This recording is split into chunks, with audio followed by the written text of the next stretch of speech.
stoked. The Hungarian Heritage Podcast is back for Season 3, and we are Hungarian Heritage stronger than ever. For those of you who have been here a while, welcome back, and thanks so much for sticking around. And for those of you who are new to the podcast, welcome. I'm so happy that you're joining us. My name is Christine, and I'm the host here at the Hungarian Heritage Podcast. During Season 3, I will continue to bring you guests and topics that celebrate Hungarian culture, people, and food. And of course, we will feature all of the cool things that Hungarians are doing around the world. Together, we will discover new things and review things that you may already know. And most of all, we will have a lot of fun along the way. One episode at a time, we will build those bridges between Hungarians who live in Hungary to those who live in other parts of the world. Not to mention the bridges we will build between the generations. So, if you're looking to make that first connection to your Hungarian heritage, or you're looking to strengthen your connection, then you found the right place. Join me, and together we will connect your modern lives to your Hungarian heritage by expanding this Hungarian heritage community and making the circles of Hungarians around us Hungarian heritage strong.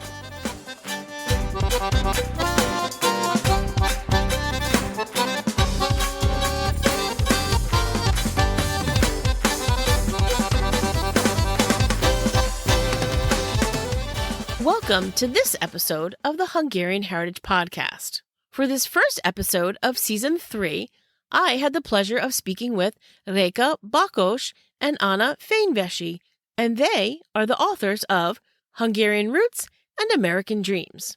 Their book is a compilation of people telling stories about their Hungarian family members who emigrated to the United States from Hungary and some who also returned to Hungary. We are going to discuss how their book started out as an idea about researching their own family trees and sharing stories about Hungarian heritages. Then, shortly after Reka and Anna met, the stars aligned for them, and they collaborated to transform collected stories about Hungarian immigration to the U.S. into a new book that is dedicated to preserving and sharing the histories of Hungarian immigrants and their descendants. Listen along as we explore all of this and so much more.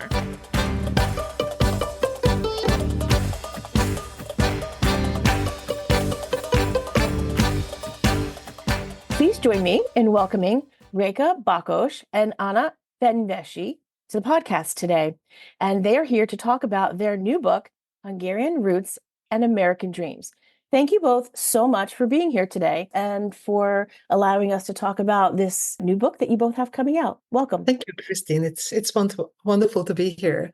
Before we start the episode, the general practice is to tell us a little bit about your Hungarian heritage, a little bit about how long someone has generally been in the U.S. But I feel like you both have some unique situations with living in the U.S., not living in the U.S., and living in Hungary. So I'm going to let you tell us a little bit about that. And you can cover, were you born in the U.S., Hungary?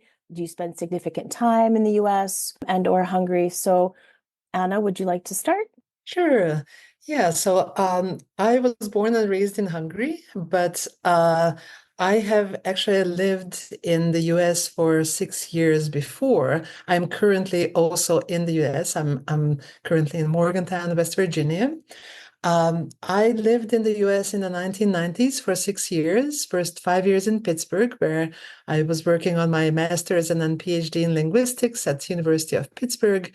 And then for 1 year in 2000, I lived in Portland, Oregon, teaching linguistics at Portland State University.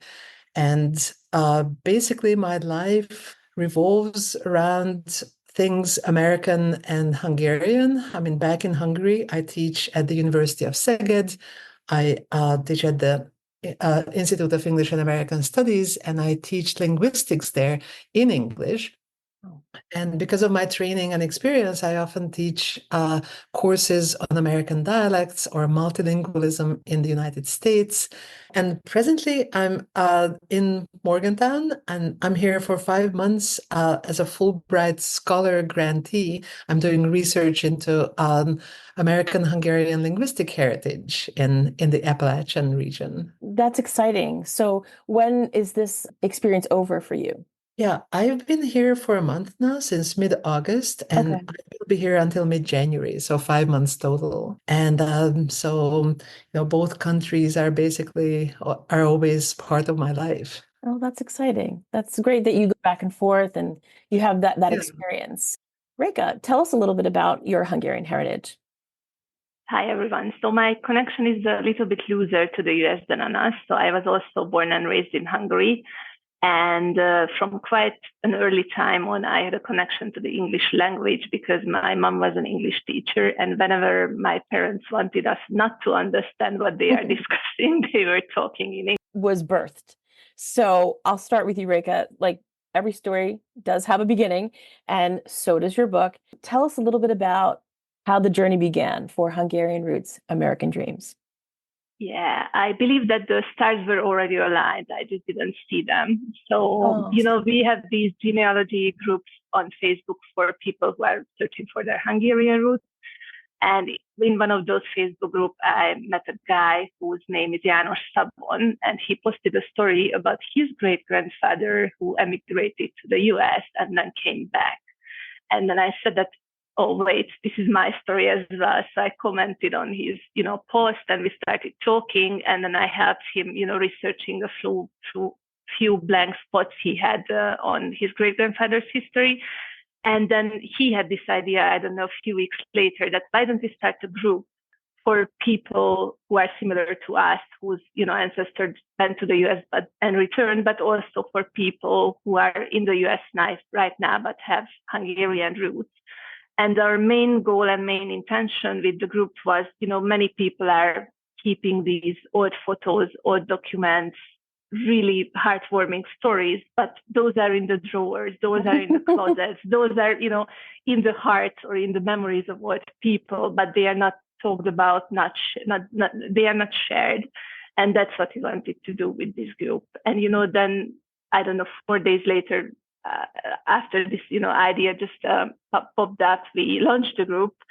And 200 people joined the first day, if I recall correctly. So it was amazing. And everyone started sharing photos, stories, and we didn't even know where we are. So it was amazing. Isn't it amazing how just one idea just blossoms into people sharing? I feel in my experience, I've just noticed everybody really does want to speak about their family and their experience because there's something about that connectivity of, is there a similarity? And as you were saying that about photos in the drawers, I was chuckling because I'm sitting here at my desk and I have photos that Wow. I look at, because I was also very influenced by, my dad and grandparents. Look at, we all have photos I know no one can see this, but yeah, and they're really just stories. Like if you're not sharing it with somebody, they're really just your internal stories. So this Facebook page that you created probably helped a lot of people share and feel that connectivity to their Hungarian roots, whether they're living back in Hungary or still in the US or other places as well where people from Hungary have moved. What was the inspiration, though, for this Facebook page? I know we spoke a little bit about a little family tree that you were starting for your son, correct? Yeah. So when I started my research on my ancestors, I always had a family tree as long as I remember. Even when I was a child, I was interested in family history. But, that was just names, dates, Right. and few little stories. And then my mom died, and then my grandma died. And I just, wanted to find a way for my son to remember their faces. Yeah. So I started to actually build a family tree out of photos on our walls so that when I'm talking of my mom or my grandma or even, other ancestors, I can go there, point to them, and then my son can also record the faces. So when I started my research, it was my great grandmother's Ellis Island registration list that I found among the first documents.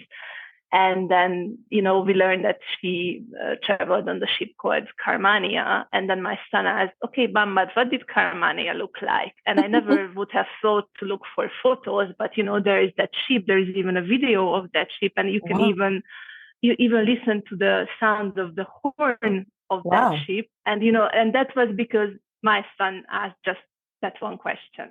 Yeah. It's funny how children look at things from a different lens and they'll ask questions that you might not have thought of, as an adult. So that was such a great inspiration.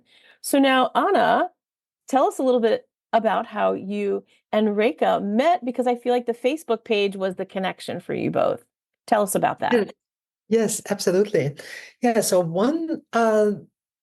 no, two more pieces of background. So back in my Pittsburgh days, when I was a grad student at the University of Pittsburgh, I was doing language contact and sociolinguistics, how languages affect each other, and what is the social context for language use.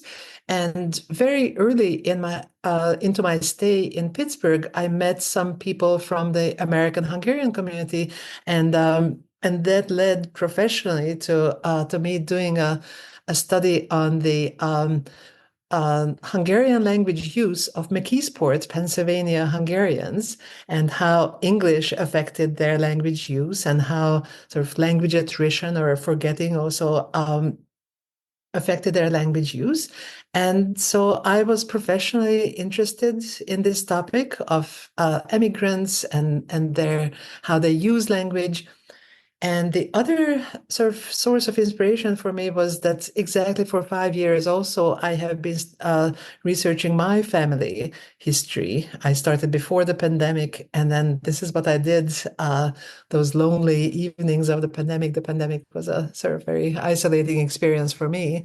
And I did a lot of research. And so by this past winter, I basically, knew everything that there was to know about my own family. My own family does not have any member who emigrated, but I was also a member in various Facebook groups in Hungary for family historians or genealogists, and I saw the post that Reka posted announcing the creation of this new group, and I immediately went and joined. And in order to join, I had to answer 2 or 3 questions, explaining who was the ancestor in my family that's emigrated, and so I explained that I didn't have anyone like that, but I was professionally interested. And then this is like maybe 3 or 4 days into the existence of the group. And immediately as I joined, I was totally blown away by the stories that people were telling, about their ancestors, great grandpa or great grandpa's brother, and how, what happened to them in the US, and how the persons who made the posts actually connected with their descendants and found new living relatives, and were entirely, very, very happy about this, because finally, after so many decades, the rest of the family history was becoming known to the family back in Hungary, or actually vice versa. So, and then, I started reading all the posts, all the stories, and a couple of days after that, I wrote to Reka and said, yeah, well, it'd be so important to make a volume out of it, or to collect these stories. And then Reka suggested we Zoom, and we Zoomed for a long time, over an hour. And I think we both sort of realized we could work together, and yeah, that's how it started. And so we've been working on this project since March, so almost 6 months now. And we indeed work very well, I think. Reka brings in all the organizational skills that she has developed over the years in her job, and PR knowledge, and just wonderful things that I would never have thought of. But I bring in the sort of humanities, social science knowledge, and I think that these two really complement each other very nicely. Yeah, especially it seems like this was a very quick process for both of you, from connecting deeper to decide, hey, we should make this a volume, to publishing, because that's in under a year. I'm not involved in that type of profession, but from what I know, it usually takes a lot longer Right. than that. So Yeah. it's such an accomplishment that you both were from connection to book. that it went so quickly. So that's a good testament to your working together and what you have to present in this book. How long did it take you from the time you were talking about it to really move forward in making this book go to a publisher? Yeah, so it's a funny story, Christine, and I think it goes back to the stars aligning. So we launched the group on a Wednesday, then we Zoomed with Anna on a next Monday, I think. Right. And then 2 days later, she suggested the book. Then I wasn't able to sleep that night. And then I pinged her 5 a.m. in the morning and she was up. And then we talked. And then that was the point where we decided that, okay, we should do the book. And then she called me, I think, 4 hours later that we have a publisher. So wow. Anna, I will let you tell this part of the story. But yeah, it was quite quick. Wow. Yeah, so our publisher is Americana eBooks, which is actually a publisher in Szeged. It's a small publisher that publishes the Americana e-journal and also a series of books. Okay. And the publisher is actually in our Institute of English and American Studies, University of Szeged. And it's basically my colleagues who are editing both the journal and the book series. And Szeged, in terms of Hungary, is one of the universities where American studies as a field started very, very early. I think ours was the first program in Hungary in American studies. First, it was just a minor, and now we have a specialization and a master's program also in American studies. And so basically that was there, and it was just it took as long as 4 hours because I had to ask my colleague Zoltán Dragon, the one of the main editors of the series, whether they would be interested in publishing a book like this. Otherwise, it could have been, we could have cut down on the time. And he was very, very interested. And so we had a publisher the same day. I feel like every author out there is extremely envious of your short process time for getting a publisher, especially if you said you had to wait 4 hours. So that's such a short time in the general span of an author looking for a publisher. So, Reka, I'm going to refer to your expression that you keep saying that the stars align for that as well.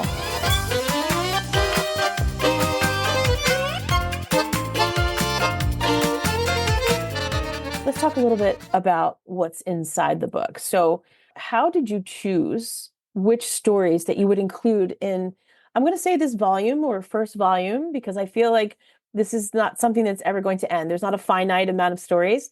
Once this book is launched, I imagine there will be many volumes to come. So how did the two of you collaborate and decide which stories to put in the book? Yeah.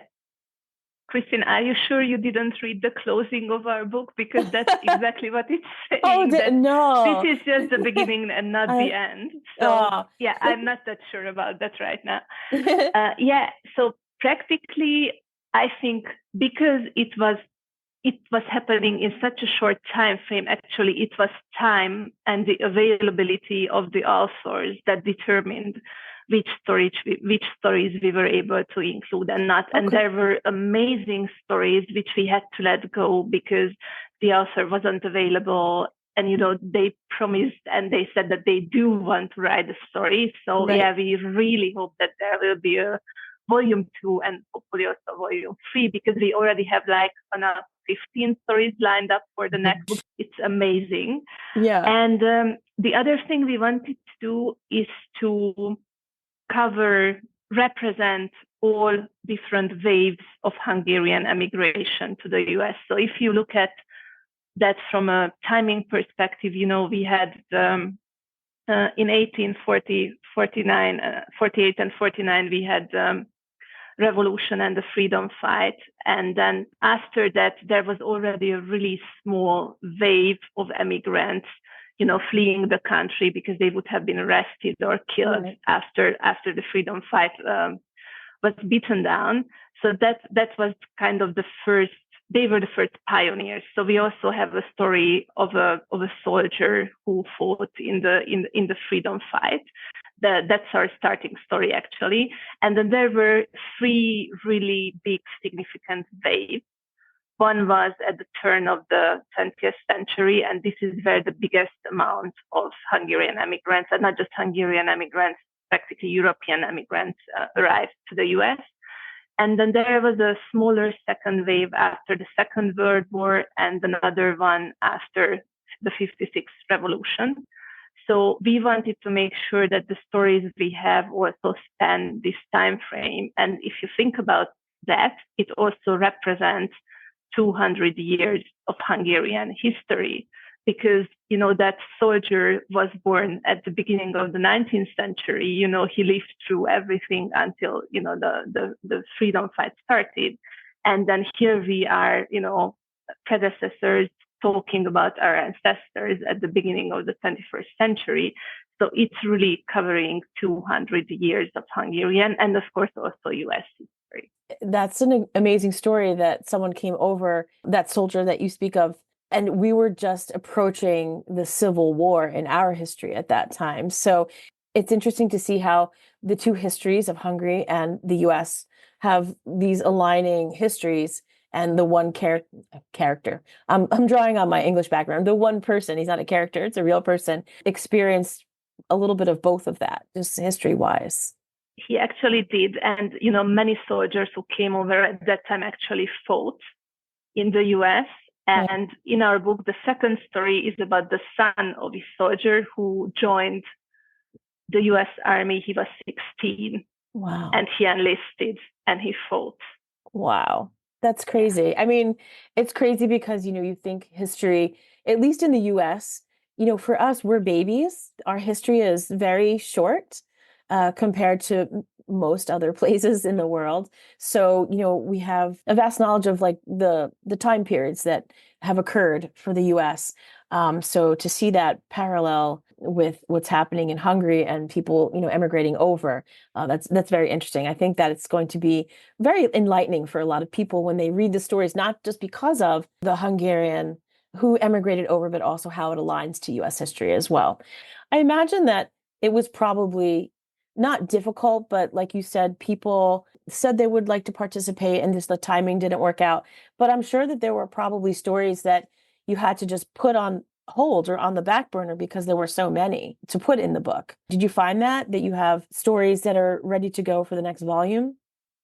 Yeah, we basically closed, I think, the set of stories to be included in the book. I forget, end of July or very early August. Okay. And then, yeah, so at that point it felt like, okay, we need to contain what goes in there.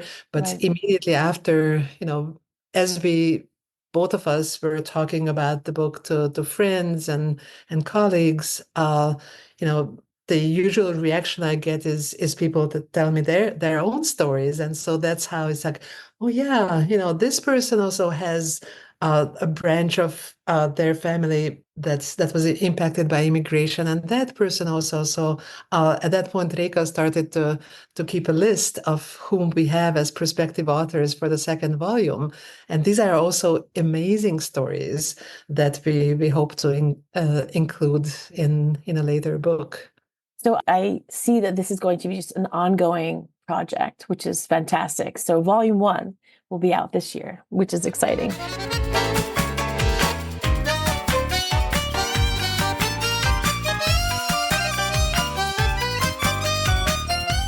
I imagine that these stories cover a lot of successes and struggles. Can you speak a little bit about that? Is there a common thread of successes and struggles that you found when you chose the stories for the book? Yeah, let me cover those who return to Hungary, and then I will let Anna cover those, because I think those can be really easily, differentiated. So what we see that what are the reasons for people returning? Their family. The majority of people who emigrated were young men, but many of them were already married, and they left their wife at home, sometimes their kids at home, and then they returned.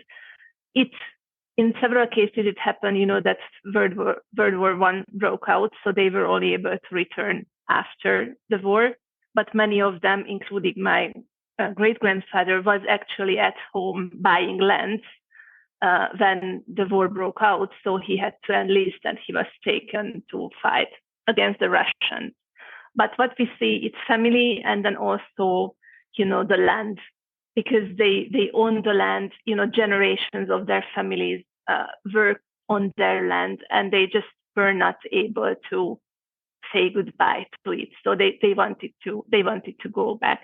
And I think also many people miss the wider family circle.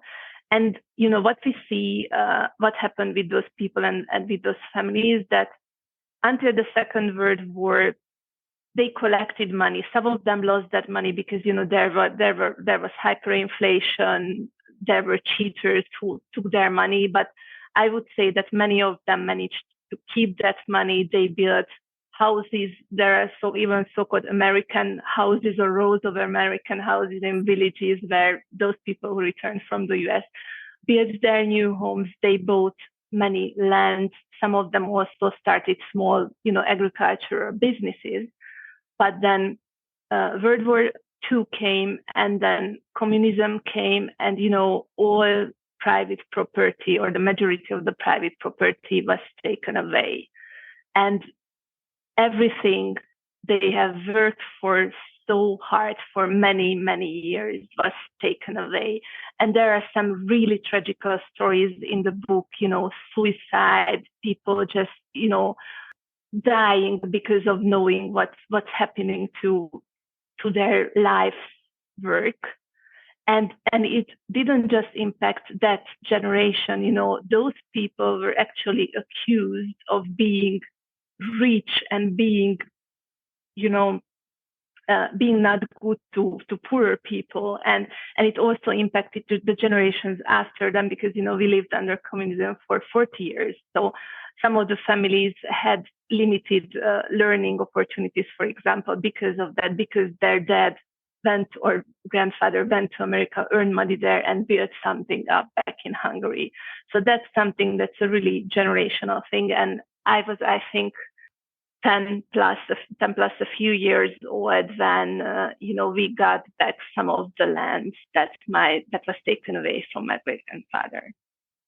Wow, there's so many layers to these stories, because it's the reasons people left, the reasons people came back, what happened while they were in the US or in other places. They could have emigrated to other places as well, but the stories are specifically to the US in your book, and then the struggles and sacrifices that they made, and then returning. So I think it was important for me to ask, which you answered the question. There are two types of stories included in this book: people who are from Hungary that emigrated to the US and stayed. And then there are people who emigrated to the US and then at some point moved back, because those are two separate types of successes and struggles that I think people experience. What did you find? What did either one of you discover in this journey of looking through these stories? Did the people who returned to Hungary have a more difficult time upon return? Was it an unexpected difficulty or struggle that they faced? Did you find that was a common thread for people that returned? Well, I think it was mostly the forces of history that they found themselves up against, because that was not something that they could have foreseen. We know from the general history of immigration that a lot of Hungarians decided to stay in America after the Treaty of Trianon in 1920, because especially those who came from parts of Hungary that became parts of other countries like Transylvania or Upper Hungary, which became part of Slovakia, their home villages were all of a sudden in a different country, and they did not want to return to a different country, which was not Hungary. Or the ones who returned, as Reka was saying, and then found themselves against the communist powers that nationalized everything, small businesses, large businesses, the land, and so they lost everything. So it's the forces of history that play out in these stories in this very, very poignant way. Right. I think And That's I right. think that's a great way to say it, because I feel like Hungarians and other cultures as well, but specifically Hungarians, they may have left because of force of history, and then when thinking they could return, faced more forces of history, Right. through communism. So it was really a constant battle, or just more hurdles to keep jumping over, and that really, I guess, disturbs the whole family unit, as far as being positive and moving forward. And those are difficult challenges that it's possible that Yeah. other countries didn't face. So Right. that's Right. well said. So tell us a little bit about, maybe share one story without telling us all of the stories, about someone that returned, like, to their family in Hungary after living in the US. Like, don't spill all the beans, but give us like a little snippet of an example. Yeah, we can't spill all the beans. There are 50 beans, so Okay. All right, maybe it would be half of a bean, a little bean. yeah, it would be a long podcast. Yeah. Yeah. So let me share this story. It's a really interesting one. Hmm. This is a man called Eraji, who left to America, and he came back quite rich.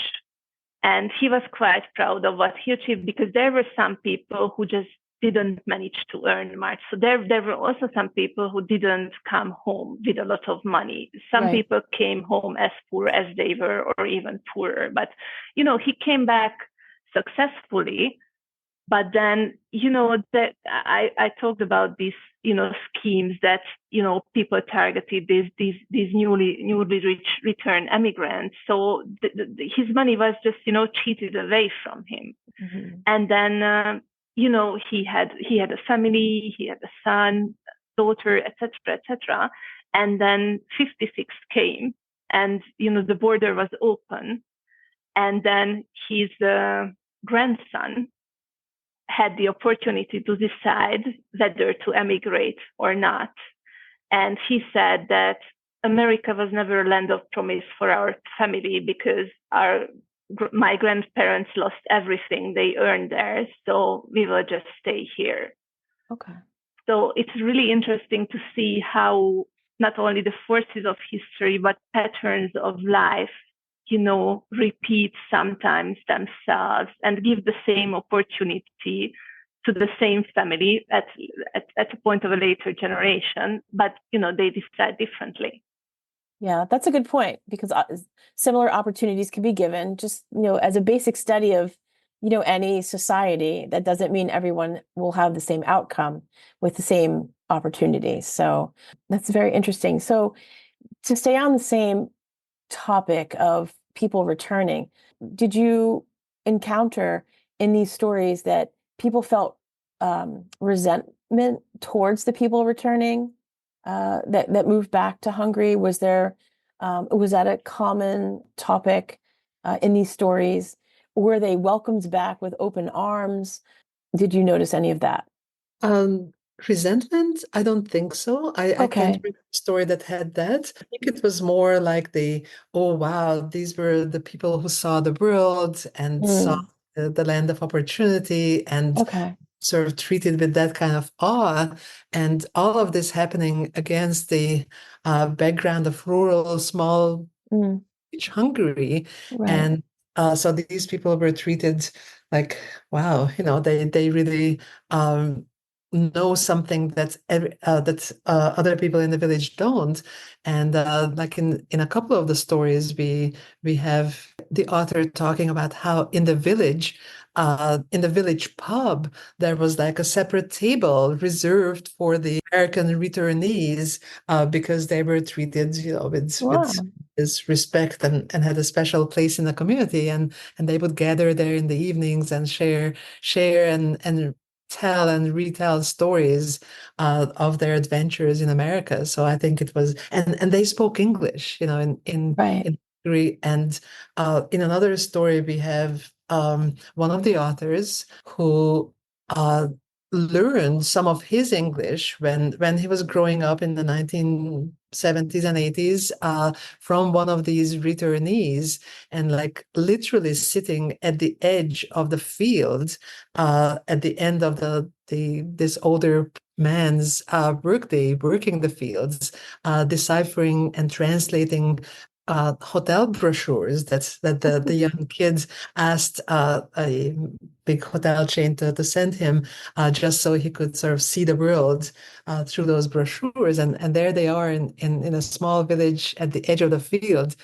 deciphering and translating the text from English with the help of this returnee who spoke English. So that's pretty exciting. So it was Yeah. more of like the people that returned, they were held at like a higher regard, essentially. Exactly. The best table at the pub, and helping their family see the world through Right. their eyes and their experiences. So that's a nice welcoming home, especially when you've gone through turmoil because of the bumps in history, and to at least have that high regard when you return home.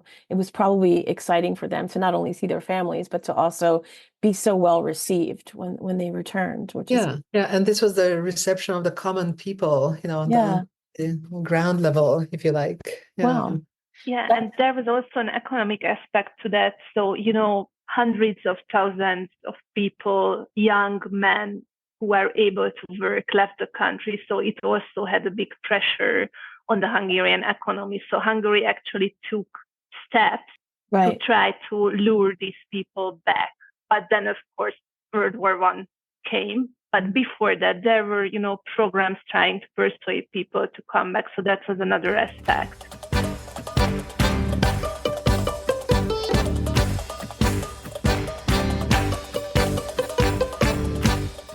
Okay, so to switch gears, what about people that have shared stories about when they emigrated to the US and they were maybe afraid to return? Did you find any stories like that that people were sharing? Because I know personally that some people, I guess maybe more so after the 56 wave of immigration, there were people that were hesitant to go back just for the political reasons and things that were happening in Hungary at the time. Did you find stories like that as well?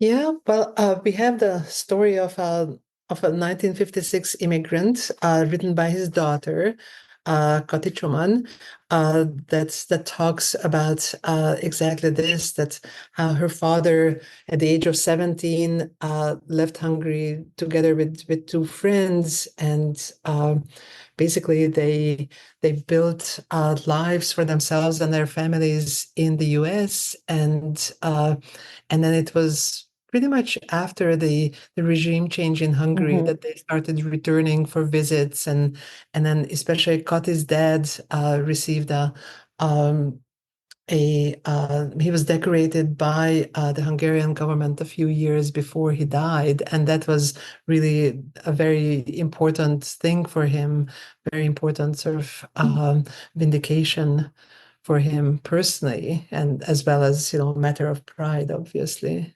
Right. So I know I've never spoken about my experience with either one of you. Well, not my experience, but my grandmother and grandfather and my dad, I say escaped. They emigrated in 56, and it was a 24-hour turnaround.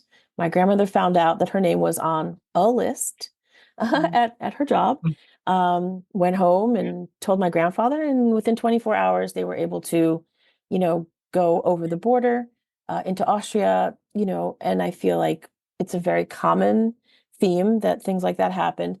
So she was always afraid to go back because her name was on the list. So, once things, ended for, the regime change in like the late 80s, I said, "Oh, that's great. Now we can go back." She's like, "No, I can never go back." I'm like, "Oh," she was just feeding some of the revolutionary fighters, which is very typical of what a grandma does or what a Hungarian woman does. They like to feed you. So, and she never went back. She refused, like she would never go back. So I'm sure that there are other people who have like similar situations where they can't return or they were fearful to return. Whereas some people were visiting, all the time. So I think everyone's experience is different. And I think what's great about this collaboration and this volume of Hungarian roots and American dreams is that it makes people feel so connected to their own heritage when you hear someone else's story, because the story might not be the same, but just to feel like someone else went through something, there's that camaraderie and the connectedness that you feel knowing that, wow, my family did that too, and we're all in this together. It's just something about, in a society, you want to be with people like you, just like through immigration. I'm not here to give a history lesson, but if you think about like the places where people have immigrated in the US, they kind of come over in groups, or if they don't come in groups, they look for places where there are more of them so that they could also live in the same area.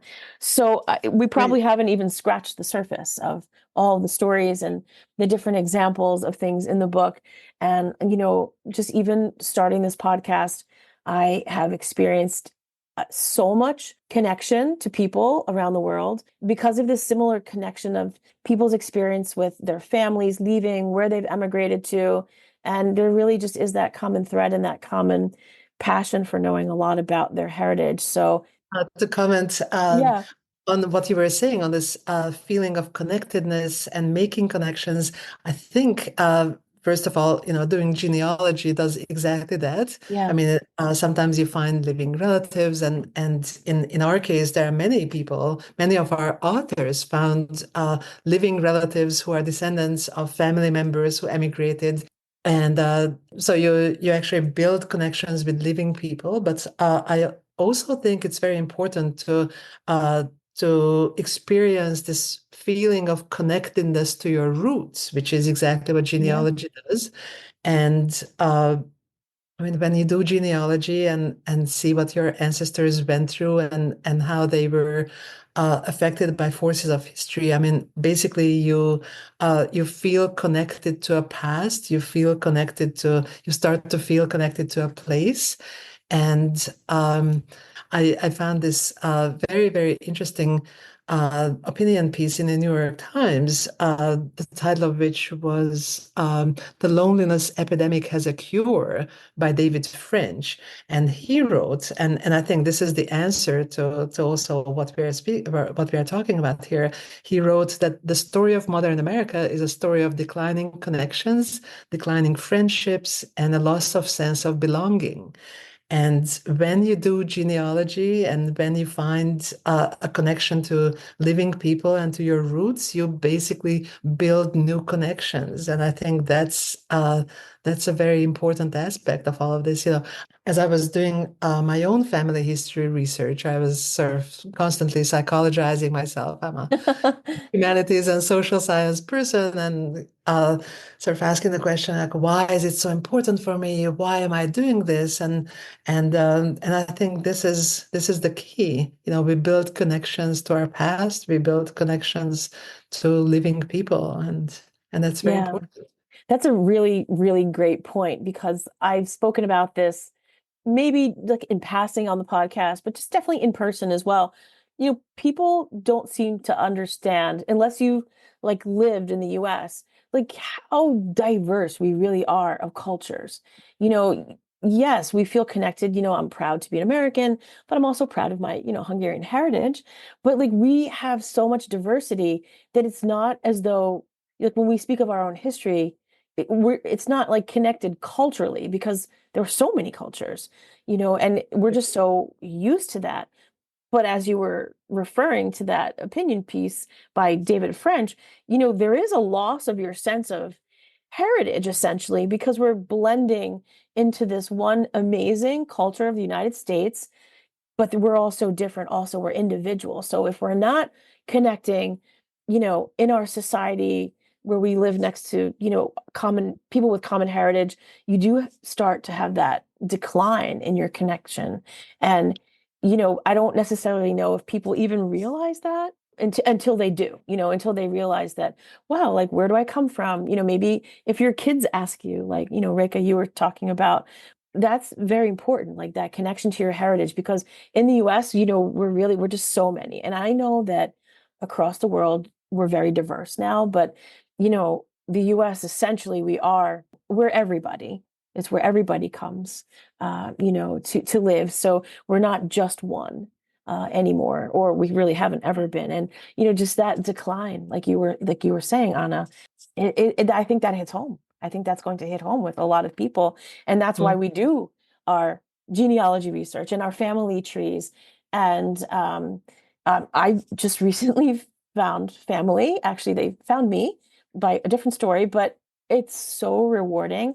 And I know they're going to be listening to this. So it is so rewarding to know that finally I have, because one part of my family was like, I knew names, but I didn't know where because the connection was lost because of the other layer of my grandmother not going back. So like you were saying, it's like it scaffolds to like why things happen.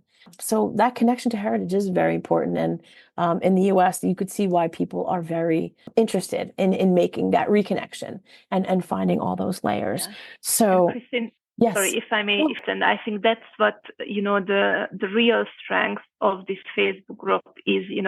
From day zero, I have to say, the most amazing, kind, warm, really nicest people you can imagine. And I think Anna is the only one I have met in person. But I feel like I have made so many friends where I'm not even asking, but they are going there, Pittsburgh, checking out the exact spot where my great grandparents lived and take a photo of it. So I'm really, really looking forward to meet as many of them as possible because it's such a wonderful community.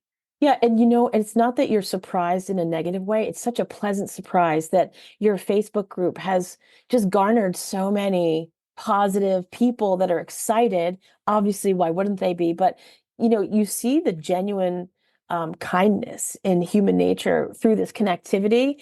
And I have to say that I've also felt that through starting this podcast, that I'm overwhelmed with the positive feedback and how people want to be connected and know more and learn more.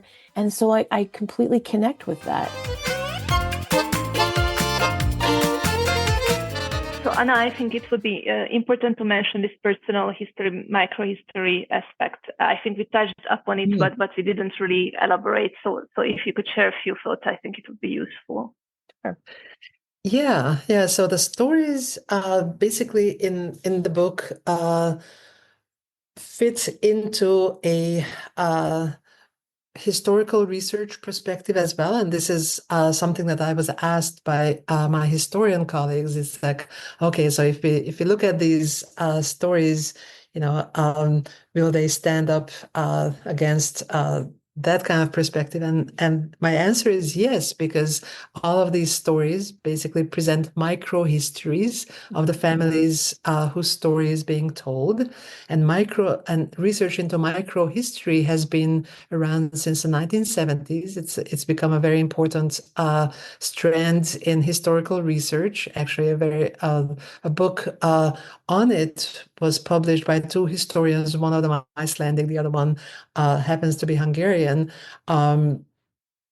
I think Magnusson and Szijjártó in 2013, the title of the book being "What is Microhistory?"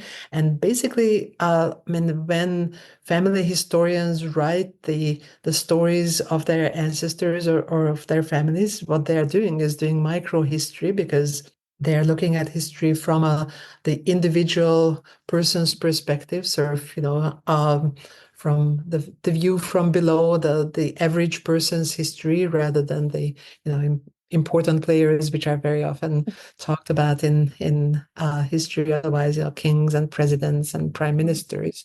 These are the average people. And well, I think that's really important that you mentioned that because, from my history learning in the US, the micro histories of some of our, let's just say, founding fathers, their letters that they've written, the Thomas Jefferson, the George Washington, all of the famous players throughout American history, we're using their micro histories essentially when we're looking at their documents and their letters and their communications, their personal communications with other leaders or family members, and microhistories are important. So all these stories, these personal family stories, essentially are also important to piecing together the big history, not just from the big players, because everyone is a player in the history, whether you were a village woman or a fighter or whatever your role is in society throughout time. So I think that's a very Right, important right. point to make. Yeah.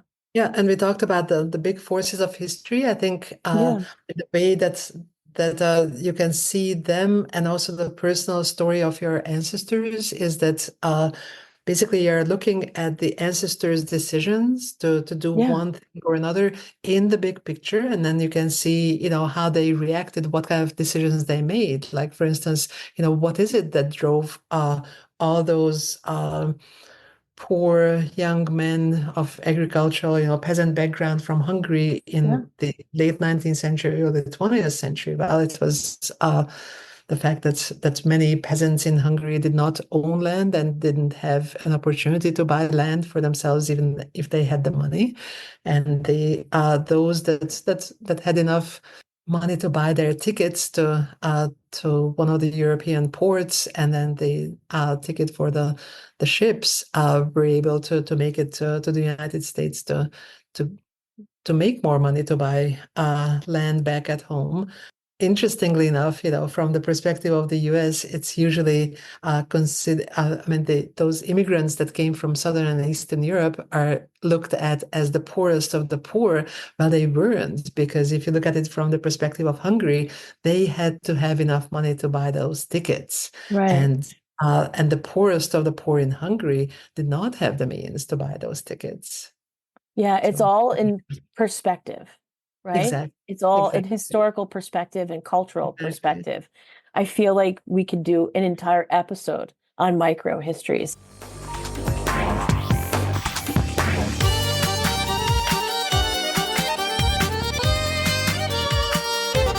Let's talk about the book launch. We definitely have some exciting things coming up with Hungarian Roots and American Dreams, and that's happening at the end of October. So tell us a little bit about what's happening, where it's happening, and what people can expect. Right. So it's going to be happening at the University of Pittsburgh in the iconic building on campus in the Cathedral of Learning, which in the first two or three floors has these nationality rooms. And the nationality rooms, there's like two or three dozen of them at the University of Pittsburgh. And they all represent a community that is present in Pittsburgh. So there is like an English room, a Latvian room, a German room, and there is also a Hungarian room. And it is in the Hungarian room of the Cathedral of Learning that this book launch will be happening. And it's put on by the nationality rooms and international exchange programs that exists at the university. And we decided to hold it there because several of our authors are from the Pittsburgh area, and well, because Reka was also planning a trip to meet her newly found relatives in America, and they happen to be in Pittsburgh, and I'm just an hour and a half away from Pittsburgh this fall in Morgantown, West Virginia. So again, all of these things aligned. And that is going to be the venue of our book launch. That's exciting. So now, can people attend? They can attend in person, but you both mentioned that they have the opportunity to also attend through Zoom. Yeah, people can join in person and also via Zoom. And it will not only be Anna and me talking, because if you listen to us for 40 minutes now, you might be a little bit bored, but we will also have three wonderful authors from the Pittsburgh area actually sharing their own family story. That's exciting. Tell us how people can order the book. It is an ebook, but also on-demand print copies will be available. So the ebook will be free access. We will distribute the information on our Facebook page for the book. Right. And then print copies can be ordered from Amazon. It will be late October. We don't know the date exactly yet. So we'll keep everything updated regarding when it's available. Yeah, and I want to add one important detail which we have not mentioned here, and that is that the book is actually coming out in two versions, in English and also in Hungarian. These are going to be completely parallel volumes, same pictures, same arrangement, same everything, except the language is going to be different. So it doesn't matter if you don't speak or read Hungarian. You can just buy the book in English or download the free open access PDF that will be available. And you can also order print on demand hard copy as well, or English, or both. That's great. Well, I think it's important that you're publishing in both languages. It makes sense because of the title of the book. So that's great that you're offering it both ways. I just wanted to say that it's an honor that the both of you were able to be guests on my podcast. I feel like your accomplishment with this book, Hungarian Roots and American Dreams, really aligns a lot with what I'm trying to do here at the podcast, is make people feel connected, make people feel that their story, as microhistory as it may be, it really is important. So thank you so much, Anna and Reka. What a journey, what a short journey this has been to such an amazing book. Thank you so much for being here on the podcast and sharing about so many Hungarian heritages and how important they are to our lives. Thanks so much for being here today. Well, thank you very much for the opportunity. for the opportunity to be here and to talk about this book. We are very, very excited about it. Thank you. Absolutely, absolutely.